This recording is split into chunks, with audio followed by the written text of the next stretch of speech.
Assalamu alaikum, dear students. Welcome to racademy.com. Now we start Statistics HSC 1, Solve Second Annual Exam 2023, Section C.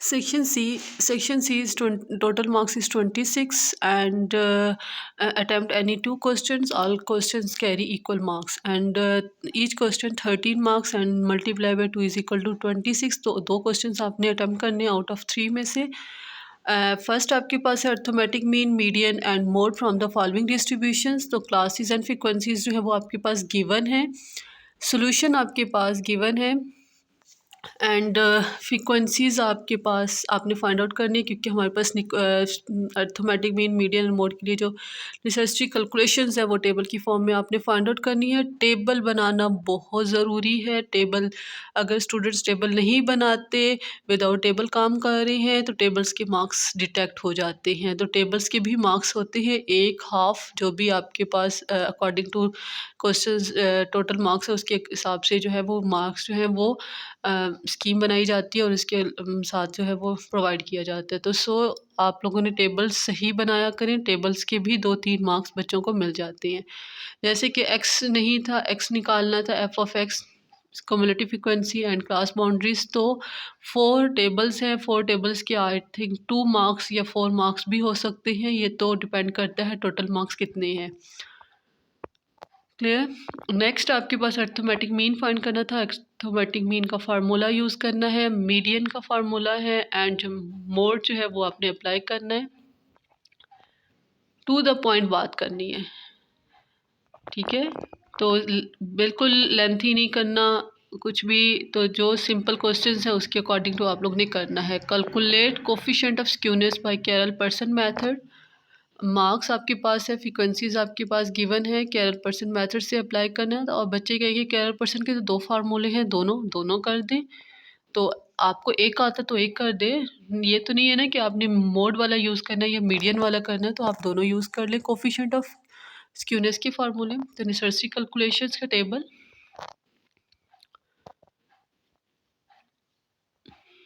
अब X, F of X, class boundaries, cumulative frequency, F of X का square and X bar use करेंगे। Median, mode, requirement जो है वो उसके according to जो है वो डाटा के लिए फाइंड आउट कर लिए। और यहाँ पे देख सकते हैं कोफिशिएंट ऑफ स्क्यूनेस का formula, mean minus mode and the skewness and the 3 mean minus mode. आप लोग देख सकते हैं कोफिशिएंट ऑफ स्क्यूनेस के दोनों फार्मूले यूज़ किए हैं, कैरल पर्सन से भी दोनों से। तो दोनों का माइनर मिस्टेक्स का डिफरेंस आ रहा है, -0.5 आ रहा है, -0.44। तो दोनों ही करेक्ट है, आप दोनों में से कोई एक कर ले। अच्छा, नेक्स्ट आपके पास है construct chain indices using geometric mean as an average. Years given है, व्हीट, राइस, घी है। आपने ज्योमेट्रिक मीन के साथ आप लोगों ने इसको सॉल्व करना है। यह है नेसेसरी कैलकुलेशन।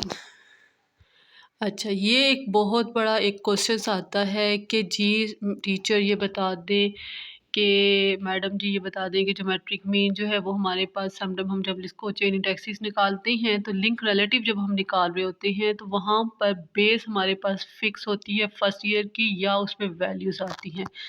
जिस तरह 100 समटाइम होता है और जहाँ समटाइम जो है वो एज इट इज़ वैल्यू ही होती है। जिस तरह 120 है, 30 है, 20 है, तो हम वैल्यू ही लिख देते हैं।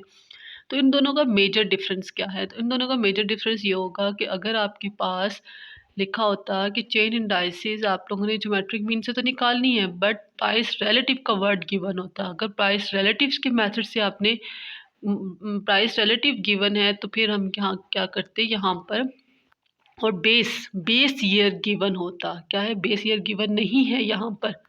मेजर डिफरेंस क्या है? बेस ईयर गिवन ही, जैसे समटाइम होता है चेन इंडाइसिस में यूज़ कर रहे हैं तो यहाँ पे एज इट इज़ बेस भी गिवन होती है कि 1990 आपने बेस लेनी है। तो वहाँ पर आप लोगों ने क्या करना है, 120 30 को एज इट इज़ लिख देते हैं। और यहाँ पे इस क्वेश्चन में देख सकते हैं सिर्फ चेन इंडाइसिस लिखा हुआ है using geometric mean as an average. वहाँ पे कुछ बेस ईयर गिवन नहीं है, प्राइस रिलेटिव का वर्ड भी गिवन नहीं है। तो वहाँ पर हम क्या करेंगे, लिंक रिलेटिव को 100 फर्स्ट जो आपके पास 1990 की क्लास है ए बी सेक्शंस की, वो आपने 100 लिखनी है, वैल्यू नहीं लिखनी। क्लियर। तो ये स्टूडेंट्स जो है वो बहुत ज़्यादा इस चीज़ को प्रॉब्लम क्रिएट कर रहे हैं कि जी हमें इस चीज़ का समझ नहीं आती कि हम फर्स्ट जो है 100 आएगा या यहाँ पे एक वैल्यू आएगी। तो इन दोनों का जो मेजर डिफरेंस है वो मैंने बता दिया, उसको आपने फॉलो कर लेना है। ज्योमेट्रिक मीन है और चेन इंडाइसिस आपने फाइंड करना है। लिंक रिलेटिव में base period is not fix होता है, प्रीवियस ईयर्स जो है वो आपका बेस ईयर्स होते हैं। ज्योमेट्रिक मीन निकाल लेना है, लॉग के मेथड से निकालें मल्टीप्लाई करके, जिस तरह ए बी सी को मल्टीप्लाई करें, इसकी पावर लें और इस तरीके से करें, दोनों से आपका सेम आंसर आएगा। चेन इंडाइसिस निकाल लें और final just is a table. Compute the consumer price index number aggregate expenditure method. देखिए मेंशन कर दिया कि कंज्यूमर प्राइस तो निकालना है बट एग्रीगेट एक्सपेंडिचर मेथड से फाइंड आउट करना है। Quantity consumed in the base years given है, बेस ईयर्स प्राइस गिवन है, करंट ईयर प्राइस गिवन है। तो आप लोगों ने क्या निकालना है, इसका नेसेसरी कैलकुलेशंस पहले निकाल लें आप लोग। This is a necessary calculation in the total and also apply the formula of CPI by aggregative expenditure method is summation P1 Q naught summation P naught Q naught multiplied by 100. Clear? And this is a CPI of by aggregative expenditure method. And 5 is a section.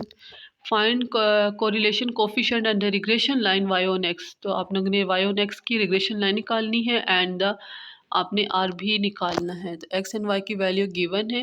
Necessary calculation के लिए table आपने find out कर लें। सबसे पहले आप यही काम किया करें, टेबल बना लिया करें। क्लियर। नेक्स्ट आपके पास है रिग्रेशन लाइन जो है वो वाई ऑन एक्स के लिए है। तो वाई के लिए ए प्लस बी एक्स आपने ये फार्मूला यूज़ किया हुआ है। कोई और फार्मूला बी का अप्लाई किया डी के साथ यू के साथ, तो वो भी आप लोग यूज़ कर सकते हैं।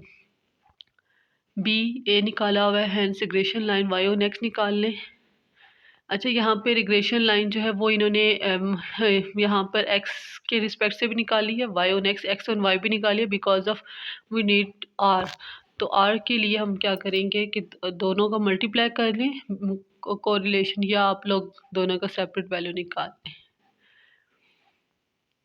वाई एक्स और वाई तो रिकॉर्ड नहीं था बट यहाँ पे मेंशन हमने कर दिया है, आप लोग यहाँ से देख सकते हैं। आप लोग geometric mean of the two slope regression slope जो है वो आपके पास B X Y under root आप लोग लेकर आर निकालें, या आप लोग ये फार्मूला यूज़ करें, दोनों से आपके पास सेम आर का आंसर आएगा।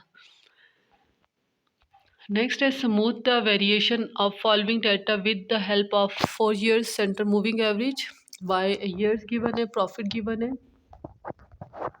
और ईयर्स मूविंग एवरेज आपके पास है। ईयर्स 4 year मूविंग टोटल निकालें, 4 years centre moving total, 4 years centre moving average. जी तो स्टूडेंट्स ये थे आपके पास HSC 1 solve solution. I hope कि आपको सब क्लियर हो गया होगा। अगर आपका कोई क्वेश्चन है तो कमेंट बॉक्स में लिखना मत भूलिएगा। लाइक करें, सब्सक्राइब करें और अपनी क्लास फेलो के साथ सब्सक्राइब शेयर करना मत भूलिएगा। बात की जाए आपके फ़ाइनल पेपर की, 30 को आपका फ़ाइनल पेपर है। इंशाल्लाह ताला आई होप कि आपका बहुत अच्छा होगा। आप लोग इस वीडियोस को जो यहाँ पर वीडियोस अपलोड है इनको फॉलो मस्ट करें। सबसे इम्पोर्टेंट बात, बिजनेस स्टैटिस्टिक्स के पेपर को भी फॉलो करें। बिजनेस स्टैटिस्टिक्स पार्ट 2 के यहाँ पे पेपर अवेलेबल है, उसको भी आप लोग चेक करें क्योंकि कुछ क्वेश्चंस वहाँ पे भी होते हैं, समटाइम्स सेम आ जाता है, तो इनको भी आप लोग ज़रूर देखिएगा। ठीक है स्टूडेंट्स। और अगर इम्पोर्टेंट चैप्टर्स की बात की जाए तो सब ऑल चैप्टर्स जो है वो आपके पास इम्पोर्टेंट्स हैं। हर चैप्टर में से 2-3 क्वेश्चंस मस्ट आते हैं। लॉन्ग क्वेश्चंस की बात की जाए, मीन मीडियन मोड की चैप्टर में से लाजमी क्वेश्चंस आ जाता है। इस तरह भी इस चैप्टर्स को आप लोग इन कुछ जो आपके पास पेपर्स अपलोड किए हुए हैं विद सॉल्यूशन के साथ आप लोग देख सकते हैं किस तरीके से क्वेश्चंस इंपॉर्टेंट है क्या है। ये नहीं होता है कि जी आप इसको स्किप कर सके, स्किप करने की कोई गुंजाइश नहीं है। मेथड नहीं, आपको हमें सॉल्यूशन चाहिए होता है, हमें आंसर चाहिए होता है, हमें सही वैल्यू सही फार्मूला चाहिए होता है। ये नहीं कि स्टूडेंट ने मेथड तो किया जी हमें मेथड तो के आंसर मार्क्स मिल जाएंगे, मेथड के कोई मार्क्स नहीं होते स्टैट में। क्लियर। तो आई होप कि आपको यहाँ तक क्लियर हो गया होगा। इंशाल्लाह ताला आपका पेपर बहुत अच्छा होगा, उम्मीद है कि अल्लाह हाफ़िज़।